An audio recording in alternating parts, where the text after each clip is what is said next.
Hello बच्चों, let's see this question. The question says that from the following relationships between respiratory volumes and capacities mark the correct option. ठीक है, यहाँ पे हमें क्या दी गई हैं, 4 स्टेटमेंट्स दी गई हैं. ठीक है, इनमें हम देखते हैं कौन सा करेक्ट है और कौन सा नहीं. ठीक है, पहले क्या है इंस्पिरेटरी कैपेसिटी. तो हम देखते हैं कि इंस्पिरेटरी कैपेसिटी क्या होता है.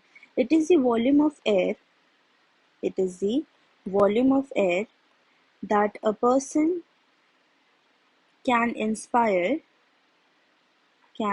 inspire after normal expiration. Normal expiration मतलब कि अगर कोई पर्सन ब्रीद आउट करता है, ठीक है, नॉर्मली ब्रीद आउट करता है, तो जितना वॉल्यूम ऑफ एयर वो इंस्पायर करेगा, ब्रीद इन करेगा, उसे हम क्या कहते हैं, inspiratory capacity.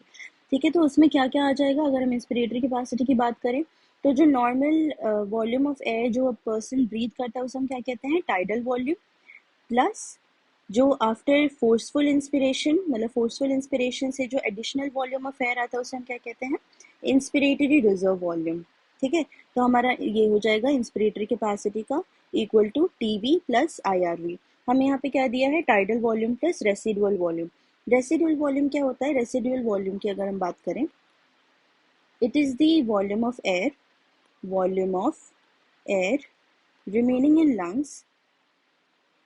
remaining in lungs after forceful expiration. जब कोई पर्सन फोर्सफुली एक्सपायर करता है, फोर्सफुली ब्रीद आउट करता है, तो जो normal volume of air remain करता है लंग्स में, हम क्या कहते हैं, रेसिडुअल वॉल्यूम. तो हमारा ये इंस्पिरेटरी कैपेसिटी का पार्ट नहीं है, तो हमारा फर्स्ट स्टेटमेंट तो बिल्कुल गलत है. ठीक है, सेकेंड पार्ट हम देखते हैं, वाइटल कैपेसिटी. वाइटल कैपेसिटी क्या होता है, it is the volume of air, maximum volume of air that a person can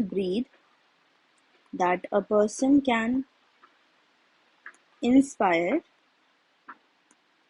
after forceful expiration.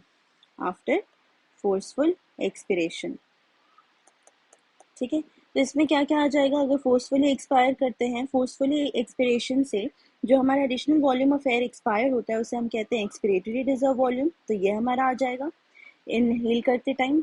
फिर आ जाएगा टाइडल वॉल्यूम जो कि नॉर्मल वॉल्यूम ऑफ एयर है, प्लस क्या आ जाएगा, IRV जो कि फोर्सफुल इंस्पिरेशन के टाइम पे एडिशनल वॉल्यूम ऑफ एयर आता है. ठीक है, तो वाइटल कैपेसिटी का क्या हो गया, expiratory reserve volume plus tidal volume plus inspiratory reserve volume.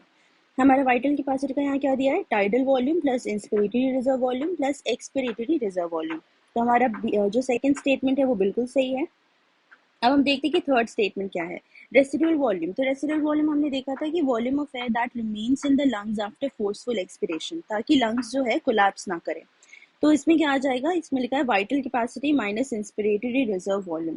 तो वाइटल कैपेसिटी अगर हम यहाँ पे भी देख लें कि vital capacity minus inspiratory reserve volume क्या आता है, ERV प्लस TV आता है. ठीक है, ERV प्लस TV. तो हमारा ये रेसिडुअल वॉल्यूम नहीं आता, हमारा थर्ड स्टेटमेंट गलत है. फोर्थ क्या है, टाइडल वॉल्यूम. तो अगर हम यहाँ से देखें, अगर हम फर्स्ट इक्वेशन से देखें कि टाइडल वॉल्यूम की जो फॉर्मूला क्या, टाइडल वॉल्यूम का फॉर्मूला क्या आ जाएगा, यहाँ आ जाएगा हमारा inspiratory capacity minus inspiratory reserve volume. ठीक है, that is TV equal to IC minus IRV. तो हमारा फोर्थ स्टेटमेंट भी सही है. तो इससे मिलता ऑप्शन हमारा कौन सा करेक्ट हो जाएगा, पहला स्टेटमेंट इनकरेक्ट है, इनकरेक्ट यहाँ पे है, तो C और D गलत हो गया. फिर सेकंड क्या है, हमारा स्टेटमेंट करेक्ट है, ये क्या है, A में दिया है 2 इनकरेक्ट, तो हमारी ये गलत हो गया. B में दिया है करेक्ट, थर्ड क्या है, इनकरेक्ट है, और फोर्थ क्या है, करेक्ट. तो हमारा करेक्ट ऑप्शन क्या है, B. Our correct answer is B. Hope you have understood the concept. All the best. Thank you.